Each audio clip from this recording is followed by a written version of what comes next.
जय जय श्री राधे, जय जय श्री राधे।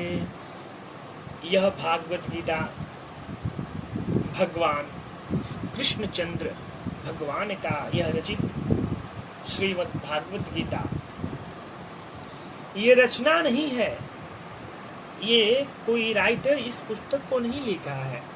ये तो भगवान श्री कृष्णचंद्र भगवान का जो राधे श्याम है, उन्हीं का यह स्वयं मुख से निकला हर एक वाणी है पुस्तक। इस पुस्तक का महत्व आप इसी से जान सकते हैं कि इस पुस्तक में एक एक जो शब्द का उच्चारण हुआ है, एक एक जो श्लोकों का उच्चारण हुआ है, वो साक्षात नारायण ही इस शब्द को बोले हैं। यह कब बोले, कहाँ बोले, कैसे बोले, क्यों बोले? भगवान कुरुक्षेत्र में जब युद्ध हो रहा था, महाभारत का युद्ध, जो कि 18 दिनों में पूरा हो चुका था, खत्म हो चुका था, और न जाने उस युद्ध में भारत जैसे महा देश के न जाने कितने वीर पुरुष उस युद्ध में शहीद हुए। और जब युद्ध समाप्त हुआ तो मानो उस समय ऐसा लग रहा था कि जैसे उस स्थान पर खून की नदियां बहने लगी। उस स्थान को मानो नदी से सराबोर हो रहा था। और नदी किस चीज का था? तो खून का नदी था। न जाने कितने लोग उस युद्ध में शहीद हुए, और जितने भी शहीद हुए भगवान की कृपा उन सब पर बनी होगी, क्योंकि भगवान किसी भक्त को मारते भी हैं तो उन्हें उद्धार करने के लिए मारते हैं।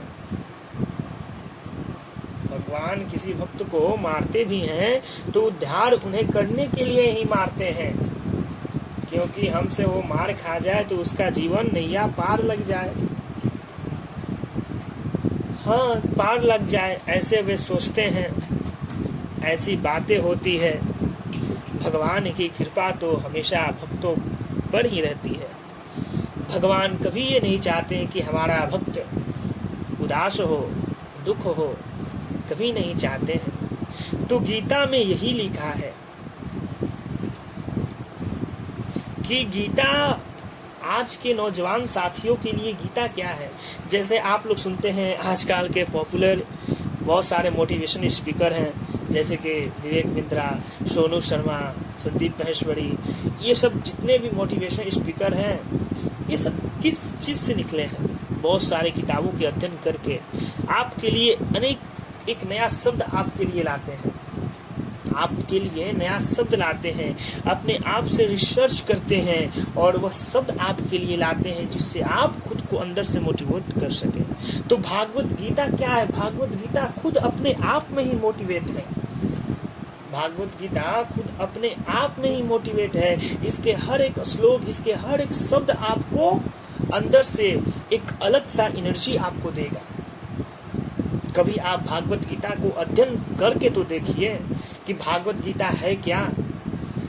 भागवत गीता हमेशा अपने पास रखना ही चाहिए। भाई, जिस तरह आप लोग पुराने जमाने में इतिहास, जिससे आप इतिहास को जानते नहीं हो, जिस आप इतिहास को देखे नहीं हो, तो उस इतिहास के बारे में क्या पढ़ना? चोर डकैत के बारे में क्या पढ़ना? मुगल के राज पढ़ते हैं आप? ये सब क्या पढ़ना? कुछ नहीं। आपको तो पढ़ना चाहिए भागवत गीता, रामायण, महाभारत, भागवत, महापुराण, उपनिषद। आपके मन में सवाल होगा, क्या इससे, ये सब पढ़ने से हम लोगों का भविष्य सुधर जाएगा?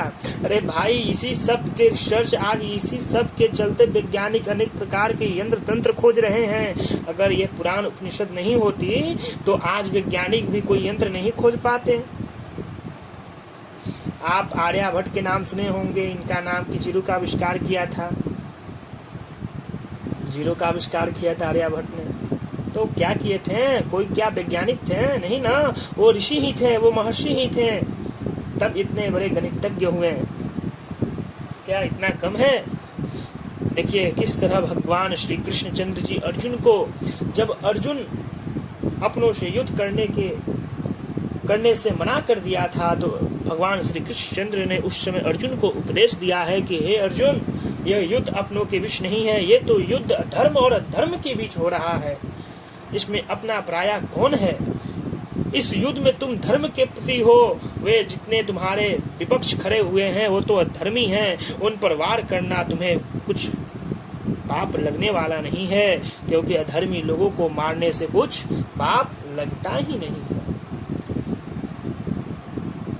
भगवान गीता एक जीता जागता लगता है, जैसे यदि आप पढ़िएगा लगता है जैसे भगवान ही उपदेश हम लोगों को सुना रहे हैं। आप उस भाव से भागवत गीता को पढ़ें जिस भाव से भगवान कृष्ण ने अर्जुन को उसी विश्व सभा में उपदेश दिया था।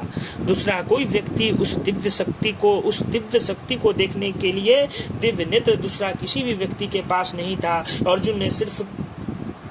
भगवान ने सिर्फ अर्जुन को ही उस कुरुक्षेत्र में अपने दिव्य रूप का दर्शन कराया था। मानो उस समय की सारी समय रुक गई थी, उस समय की सारी समय आकाश पाताल सब स्थिर हो चुका था, मानो उस समय की दुनिया ही स्थिर हो गई थी। जब भगवान कृष्ण जब उपदेश दे रहे थे अर्जुन को, जब समाप्त हुआ तो सभी सैनिक गण अचंभित में हो गए कि ये क्या हो गया था हमारे साथ। वही है, तो आप अब भागवत गीता का अध्ययन अपने जीवन काल में जरूर करें। भागवत गीता का महात्मा आप इसे पढ़ें, आप इससे पढ़िएगा तो आप अपने आप को बहुत ही खुशमान समझिएगा, खुशहाल रखिएगा अपने जीवन को। तो भागवत गीता सबसे सरल अध्याय है। अब तो यह विभिन्न प्रकार के भाषा में भी उपलब्ध है। देश के अनेक कोने के जो जितने भी हमारे देश के भाषाएं हैं, अनेक भाषाओं में विद्वानों ने अपने द्वारा अपने ज्ञान के द्वारा इस किताब को रचित किया है, लिखा है, तो आप उसे पढ़ सकते हैं। प्रेम से बोलिए जय जय श्री राधे।